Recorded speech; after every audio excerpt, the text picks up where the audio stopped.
चलिए दोस्तों बात करते हैं एक और नए क्वेश्चन के बारे में।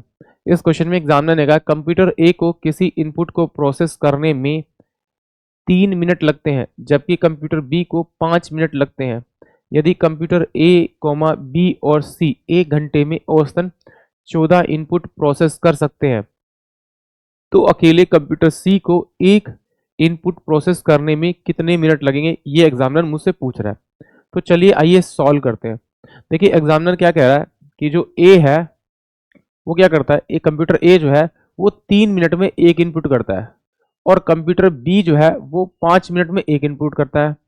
और फिर एग्जामिनर ने कहा है कि ए प्लस का बी प्लस का आपका सी वो क्या करते हैं 14 इनपुट देते हैं औसतन, यानी एवरेज 14 इनपुट देते हैं कितना 1 घंटे में, यानी कि वो कहता है कि 60 मिनट में।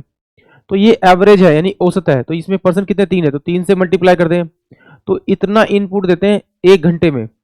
तो एक इनपुट कितने टाइम में देंगे तो 60 मिनट अपॉन में 1/4 इंटू में 3, इतने मिनट में वो एक इनपुट करेंगे। तो इसको सोल्व करूंगा तो मेरे पास में 10 बाय में आपका 7 मिनट आ जाएगा, यानी कि इतने मिनट में तीनों मिलकर एक इनपुट करेंगे। तो मुझे तीनों का टाइम दे रखा है, यानी ए प्लस का बी प्लस का सी तीनों का टाइम दे रखा है, वो कितना है आपका 10 बाय में आपका 7। अब मैं क्या निकालूंगा, इनका क्या निकालूंगा, एलसीएम निकालूंगा, यानी इनका कॉमन इनपुट निकालूंगा। जब इनका मैं एलसीएम निकालूंगा तो एलसीएम मेरे पास में कितना आएगा आपका लघुत्तम यानी 30। अब देखिए इसके नीचे 1 है, इसके नीचे मैं 1 लगा लेता हूँ। जब हम किसी भी पी बाई क्यू की फॉर्म का एलसीएम निकालते हैं तो ऊपर वाले का हम एलसीएम यानी लघुत्तम निकालेंगे और नीचे वाले का हम एचसीएफ निकालते हैं। तो यहाँ पर देखिए यहाँ पर कॉमन क्या है, इसमें 1 है, यहाँ 1 है, यहाँ 7 है। तो इनमें से जो कॉमन आएगा हाईएस्ट वो मेरे पास में क्या आएगा 1 आएगा, तो 1 को इसके नीचे लगाओ, ये मतलब कोई फर्क नहीं पड़ेगा। एलसीएम निकालना तो ऊपर वाले का एलसीएम निकालेंगे तो 30 आएगा। अब मेरे पास 30 आ गया।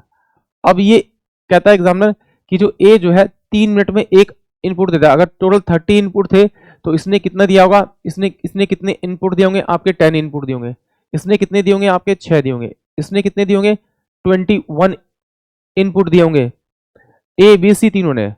तो अगर मैं तीनों की बात करूं यानी कि तीनों में से सी की बात करूं, जो एग्जामिनर मुझसे पूछे सी की बात करूं, तो सी ने कितने इनपुट दिए होंगे, कितने इनपुट दिए होंगे आपके, तो ये कितना होगा आपका 10 और 6 16।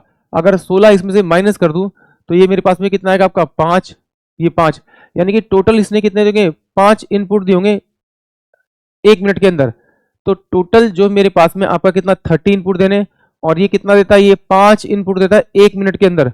तो इसे अगर 5 से भाग करूंगा तो टोटल जो टाइम मिल लगेगा इसे वो कितना लगेगा आपका 6 मिनट लगेगा, 6 मिनट लगेगा एक इनपुट को देने में, यानी कि ऑप्शन जो मेरे पास में ए होगा वो इस क्वेश्चन के लिए करेक्ट होगा। एक बार फिर समझते हैं।